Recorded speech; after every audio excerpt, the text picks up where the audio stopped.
जो पिछली जाति आधारित गणना जो हुई थी, जातिगत जनगणना जिसको कहते हैं, वो 1931 में हुई। उसके बाद से देश में जो आबादी है पिछड़ों की, दलितों की या और सभी वर्गों की, उसकी आबादी बढ़ती चली गई। उस हिसाब से हिस्सेदारी की बात होने लगी और वो हिस्सेदारी वो तय नहीं हो पा रहा था। सुप्रीम कोर्ट ने 50% आरक्षण का कैप लगा दिया। तो अब जातिगत जनगणना के बाद वो आरक्षण का जो कैप लगा हुआ है, वो तोड़ने में उसको मदद मिलेगा और उसके बाद जिसकी जितनी आबादी है, उस हिसाब से उसको हिस्सेदारी तय होनी चाहिए और तय होनी भी चाहिए। आज जो ये बहुत बड़ा ये जो बहस छिड़ा रहता है कि हमें हमारी हिस्सेदारी नहीं मिल रही है, तो एक बार जातिगत जनगणना करा लीजिए, देख लीजिए कि किसकी आबादी क्या है, उसके बाद उस हिसाब से उनकी हिस्सेदारी तय कर लीजिए। और रही बात कि श्रेय लेने के लिए, तो श्रेय लेने के लिए हमारा हक बनता है। हमने इस चीज को श्री राहुल गांधी जी ने अलग-अलग प्लेटफॉर्मों से, रैलियों के माध्यम से, सोशल मीडिया के माध्यम से, प्रेस कॉन्फ्रेंसों के माध्यम से पूरे देश में, विदेशों में कास्ट सेंसस की बात की, जाति जनगणना की बात की। तो क्यों नहीं? हमने सरकार को झुकाया है। भारतीय जनता पार्टी कभी इसके फेवर में नहीं थी, लेकिन आज भारतीय जनता पार्टी को झुकना पड़ा है, नरेंद्र मोदी जी को झुकना पड़ा है और जाति जनगणना कराने का आज ऐलान भारतीय जनता पार्टी ने नहीं, किया है। लेकिन लेकिन जी लेकिन जी हम फिर भी कहेंगे कि कहीं ये चुनावी जुमला तो नहीं है। और ये अगर जातिगत जनगणना अगर केंद्र सरकार ने करा भी दिया, तो क्या ये पब्लिश करेगी? क्योंकि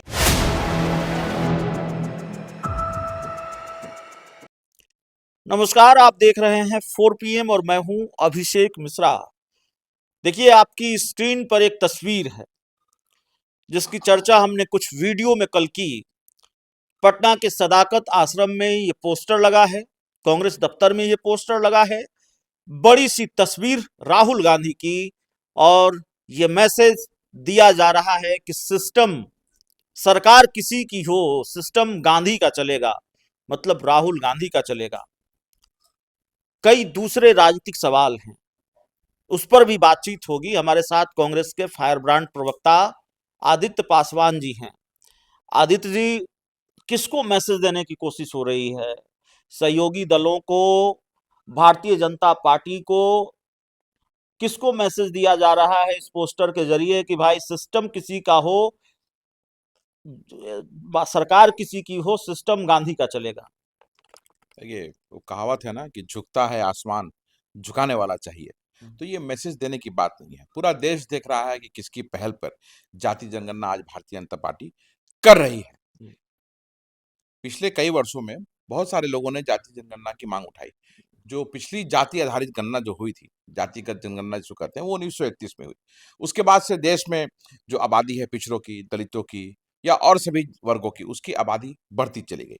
उस हिसाब से हिस्सेदारी की बात होने लगी और वो हिस्सेदारी वो तय नहीं हो पा रहा था। सुप्रीम कोर्ट ने 50% आरक्षण का कैप लगा दिया। तो अब जातिगत जनगणना के बाद वो आरक्षण का जो कैप लगा हुआ है, वो तोड़ने में उसको मदद मिलेगा और उसके बाद जिसकी जितनी आबादी है, उस हिसाब से उसको हिस्सेदारी तय होनी चाहिए और तय होनी भी चाहिए। आज जो ये बहुत बड़ा ये जो बहस छिड़ा रहता है कि हमें हमारी हिस्सेदारी नहीं मिल रही है, तो एक बार जातिगत जनगणना करा लीजिए, देख लीजिए कि किसकी आबादी क्या है, उसके बाद उस हिसाब से उनकी हिस्सेदारी तय कर लीजिए। और रही बात कि श्रेय लेने के लिए, तो श्रेय लेने के लिए हमारा हक बनता है। हमने इस चीज को श्री राहुल गांधी जी ने अलग-अलग प्लेटफॉर्मों से, रैलियों के माध्यम से, सोशल मीडिया के माध्यम से, प्रेस कॉन्फ्रेंसों के माध्यम से पूरे देश में, विदेशों में कास्ट सेंसस की बात की, जाति जनगणना की बात की। तो क्यों नहीं? हमने सरकार को झुकाया है। भारतीय जनता पार्टी कभी इसके फेवर में नहीं थी, लेकिन आज भारतीय जनता पार्टी को झुकना पड़ा है, नरेंद्र मोदी जी को झुकना पड़ा है और जाति जनगणना कराने का आज ऐलान भारतीय जनता पार्टी ने नहीं, किया है। लेकिन लेकिन जी लेकिन जी हम फिर भी कहेंगे कि कहीं ये चुनावी जुमला तो नहीं है।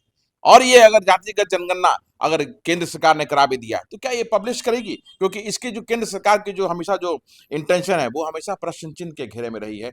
तो हम आज जब तक ये हो नहीं जाए, पब्लिश हो नहीं जाए, हम इसे चुनावी जुमला ही कहेंगे। लेकिन आज जो जातिगत जनगणना की बात हुई है, जो भारतीय जनता पार्टी ने इसका ऐलान किया है, वो हमारे नेता श्री राहुल गांधी जी, जो लगातार इस मांग को उठा रहे थे पूरे देश में, विदेश में, उनके कारण ऐसा हुआ नहीं, है। क्रेडिट तो बीजेपी जेडीयू भी ले रही है। पटना में पोस्टर लगे हैं, नीतीश कुमार का धन्यवाद, प्रधानमंत्री नरेंद्र मोदी का धन्यवाद। और इसी में एक सवाल को थोड़ा और आगे बढ़ाते हुए कि जाहिर तौर पर विधानसभा चुनाव से पहले अगर ये फैसला केंद्र सरकार ने लिया है तो विधानसभा चुनाव को देख कर ही लिया है, उसको सामने रखकर ही लिया है, उसमें भुनाने की कोशिश होगी तो फिर कांग्रेस कैसे इससे निपटेगी? मैं तो उसको कह ही रहा हूँ कि ये चुनावी जुमला कहीं साबित ना हो जाए कि अभी ये ऐलान हो गया है कि हम जातिगत जनगणना कराएँगे। लेकिन आने वाले समय में होता है या नहीं होता है या हो करके पब्लिश भी होता है, ये एक बड़ा प्रश्न इस पे है। और रही बात तो नीतीश जी ने भी इसके लिए माँग उठाई है, लोकसभा में उन्होंने माँग उठाया है कि जातिगत जनगणना होनी चाहिए और जो सरकार की है, वो भी वो भी बधाई की पात्र है, इसमें कहीं कोई डाउट नहीं क्योंकि लागू तो उन्हीं ने किया है, तो ये हम इस चीज़ को कैसे नकार सकते हैं। लेकिन बड़े रूप में जो इसकी माँग जो की है, वो राहुल गांधी जी ने की है और हर प्लेटफ़ॉर्म से नहीं, की है। क्रेडिट कांग्रेस के लोग राहुल गांधी को दे रहे हैं, लेकिन क्रेडिट तो चिराग पासवान भी ले रहे हैं। वो कहाँ से बीच में आ गए? उन्होंने तो कभी जातिगत जनगणना की बात भी नहीं की या बात भी की होगी तो सिर्फ़ एक बयान देने के लिए किसी ने पूछ लिया होगा तो वो तो बयानवीर हैं, बयान देने में मास्टर हैं। तो वो चिराग पासवान तो इसमें से कहीं हैं ही नहीं। हाँ, रामविलास पासवान जी ने इसकी बात चर्चा की थी, लोकसभा में चर्चा की थी, हम इसको मानते हैं। लेकिन चिराग पासवान तो इसमें है ही नहीं। हम लोग तो कांग्रेस के लोग जो हैं, जो सेक्युलर फ्रंट के लोग हैं, जो बहुजन की बात करते हैं, जो दलित की बात करते हैं, लगातार जातिगत जनगणना की बात की हमने। हमने हिस्सेदारी की बात की है कि जो हिस्सेदारी समाज में जो हमारा बहुजन समाज है, दलित, पिछड़ा, अति पिछड़ा, आदिवासी जो देश का है, उसका जो है देश के जितने संसाधन हैं, चाहे वो जल हो, जमीन हो, जंगल हो, हर जगह हमारा हक अधिकार है, उसमें हिस्सेदारी की बात हमने लगातार की है। चिराग पासवान कहाँ किया? चिराग पासवान तो कहेगा मेरा मामा, भगना, भांजा ये सबको चुनाव लड़ाने के फेरा में रहेगा।